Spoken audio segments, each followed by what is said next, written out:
الاجواء الشتويه والاجواء البارده جبنا لكم عطر لا يقاوم.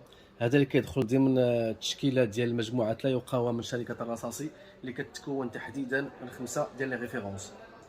لا يقاوم بوغ اوم هذا من اقوى العطور اللي قلدات العطر العملاق توسكان ليدر ديال توم فورد، المعروف عطر جلدي بامتياز، واللي كيبقى هو شيخ العطور الجلديه، واللي كيبقى هو المرجع الاصلي ديال كل العطور الجلديه في العالم. يعني كل العطور اللي كتشوفوا في العالم فيها الجلد، فاكيد انها يعني استنبطت تركيبه من عطر توسكان ليدر من دار توم فورد. عطر لا يقاوم من دار رصاصي، هذا متوفر عندنا في دار العنبره. لا يقاوم تركيبه زوينه، وعطر كيف قلت لكم الجلود، رائحه الجلد كتعطي فيه الجلود وفيه جلد الغزال